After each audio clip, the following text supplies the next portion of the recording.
end the Undertaker's career, or streak rather, at WrestleMania. So it's not going to be someone who we want to see or we expect to see. It's going to be someone who we least expect to see ending the Undertaker's career at WrestleMania. But even with that being said, I think The Undertaker will keep on wrestling until he's physically unable to do so, because that's what a lot of people believe. And through many of the conversations that I've had as an interviewer on YouTube and writing different columns on the internet for different websites that you've read over the years, one thing that I've always believed and found out about The Undertaker after finding out a number of years ago, I agree with a lot of people who believe The Undertaker will continue wrestling until he's physically unable to do so, because of the money that they get, because of the attention they generate for themselves. I mean, The Undertaker is such a huge draw, and he's the one guy that you expect to see every year for events like WrestleMania through SummerSlam, even Survivor Series like last year when they celebrated the 25th anniversary of The Undertaker. I mean, after doing something for 25, 26 years, I can understand why all these rumors would be throwing up on websites coming up about how The Undertaker needs to retire, because after doing something for over 25, 26 years, you would expect The Undertaker to have slowed it down long before now. And Harley Race said something really interesting a couple of years ago when they were doing a documentary on The Undertaker's career.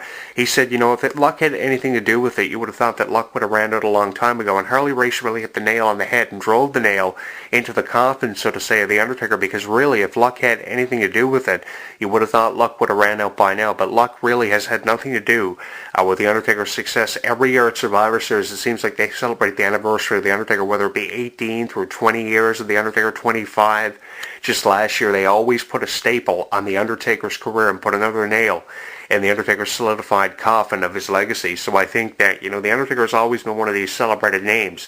So I don't think he's going anywhere anytime soon. But yeah, if there was one guy who I'd like to see end The Undertaker's career, it would be The Rock. Because of how entertaining The Rock is on the microphone, there was really nobody who could go toe-to-toe with The Rock on the microphone, with the exception of probably Chris Jericho. So yeah, you know, hearing what The Rock would say in these promos with The Undertaker, just the psychology and just how creative both these individuals would be, I think it would be a huge draw. I think the conversation would reach all-time highs throughout social media, especially on Instagram. And it will be amazing, you know, seeing the Facebook videos and the Instagram videos, probably The Rock with Rob on his Instagram and his Facebook account saying this about The Undertaker or that about The Undertaker, and what The Undertaker's response would be to The Rock's promos. I mean, we all know what John Cena's response to The Rock's promos was. Usually it was a rap insulting The Rock, and of all the things they could have done creatively with John Cena, the best they had was for him to insult The Rock with a rap as a response. The Rock really hit the nail on the head when he said, you know, out of all the things you could have done after everything I said about how he felt about John Cena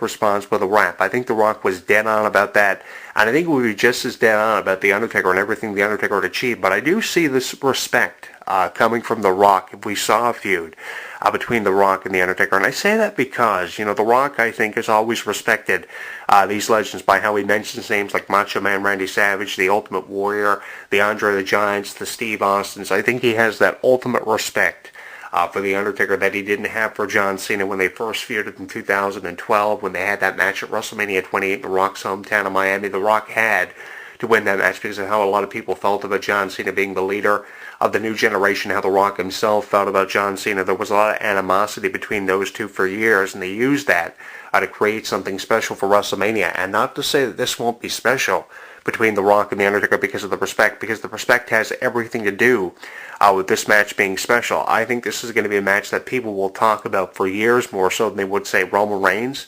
versus The Undertaker, because Roman Reigns would have to do something spectacular and outstanding in a match with The Undertaker really to stand out. I mean, a Superman punch and a spear is not going to cut it against The Undertaker. Roman Reigns beats The Undertaker with a spear. I mean, that's not going to look good on paper or on pay-per-view when the match happens. What needs to happen for our Undertaker-Roman Reigns match to get over is Roman Reigns needs to take a big bump in the way of a Shane McMahon where he jumped off the top of the Hell in a Cell earlier this year at WrestleMania 32. That's what needs to happen in a match with Roman Reigns and The Undertaker, because there's no way this match is going to get over. If anything, The Undertaker will carry Roman Reigns' ass if the match happens, like The Undertaker will carry the majority of the individuals in a career-threatening match for The Undertaker at WrestleMania. I'm really looking forward to the storyline regardless of who The Undertaker faces, but I just have my preferable opponents, like all of us do, for The Undertaker to have. Some of you may say Kane, some of you may say Sting, some of you may say Roman Reigns or Dean Ambrose in the way of a new talented wrestler. Some of you may even say Sheamus or Wade Barrett, which I appreciate because of the diversity of opinions that we have on this situation, but there are so many ways that it could go. And at the end of the day, nobody really knows who The Undertaker is going to face as his final opponent of his career. But I would just prefer seeing The Rock because of the psychology of the match, just how entertaining the match would be, and just how creative the storyline would be. And I think a lot of people feel the same way that I do. I'd like to believe that I can get away with having said everything I have as it relates to The Rock and The Undertaker, and possibly The Undertaker's final opponent for a match that obviously would happen at WrestleMania. There you see the WrestleMania graphic that I've chosen out of any major staple event that I could have chosen, from SummerSlam to Survivor Series, for this match to take place at. There's just something about the venue of WrestleMania that really fits career-threatening matches. I mean, we've seen career-threatening matches for years at WrestleMania, or career-ending matches of Steve Austin, The Ultimate Warrior, Macho Man Randy Savage, and now probably The Undertaker too would fit into that category. There's no reason why it can't. Shawn Michaels is another one. Bret Hart coming back to solidify his legacy in one final match with Vince McMahon. I mean, there have been so many career-threatening or career-ending matches happening at WrestleMania. Why not have The Undertaker's final match happening at WrestleMania, and which is the reputation he's garnered for himself at WrestleMania, going over 20 plus years of being undefeated at The Undertaker's invincible event, because it was believed for years this one night of the year The Undertaker becomes just invincible and impenetrable and nobody could ever defeat him. It makes perfect sense. The venue of WrestleMania and just The Undertaker's reputation he's had for forever at WrestleMania makes perfect sense to me for The Undertaker to have his final match here and there. And I think that, you could just have The Undertaker come out and have one final match on, say, Monday Night Raw or some pay-per-view that had no significance at all. But why not have it at WrestleMania? Because having it at a pay-per-view that has no significance at all just would defeat the purpose of having The Undertaker have his final match. So yeah, WrestleMania, and having an opponent like The Rock is just great psychology and just all-around creativity, because of just how much of legends The Undertaker and The Rock are, and just how the reputations they have and the respect mutually they have for one another, after having them seen wrestled 100 times all over the world in casket matches, in one-on-one matches to determine the number one contenders and champions. I mean, they fought so many times over the years, even in that six-man Hell in a Cell match at Armageddon 2000, for instance. I mean, they've been in so many matches over the years, literally hundreds. But one more match at WrestleMania for The Undertaker's career will put the nail in the coffin, and deservingly so, for The Undertaker's legacy, which has fallen nothing short and came of nothing short of being phenomenal. And I think wrestling fans have wanted this for long enough that this is one of these dream matches of the top 5 through top 10 that I've talked about in the last 5-year period that really needs to happen, and The Undertaker just can't rest in peace until it does. I'm your host, Jonathan Clarke, and I will talk to you again next week. Like what you hear? Tell us on Facebook, Twitter, and YouTube.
Don't go anywhere. HEW Entertainment Radio will return with the latest news, music, interviews, discussion, and Jonathan Clarke next. When something takes place in the world of professional wrestling, you know where to go. WrestleZone.com. WrestleZone.com. Covering all the latest breaking news daily. Interactive forums where you can chat with thousands of other wrestling fans. Exclusive editorials and audio features by some of today's top wrestling superstars. Exclusive video content, weekly polls, live play-by-play coverage of every WWE and TNA pay-per-view. And now, featuring WrestleZone Radio, live with news, in-depth discussions, debates, and interviews with wrestling's top stars, past and present. When you think wrestling, think WrestleZone. WrestleZone.com. He considers himself God's gift to wrestling, and millions of his faithful agree. With nearly 4 hours of footage and exclusive commentary and matches, this DVD chronicles Daniel's rise from Chicago's Windy City Wrestling to the Asylum in Nashville, and finally to the top of TNA. TNA Home Video presents Heaven Sent, Hell Bound, the best of Christopher Daniels. Available at most retailers and TNAWrestling.com. Hey, you right there, the one listening to this show.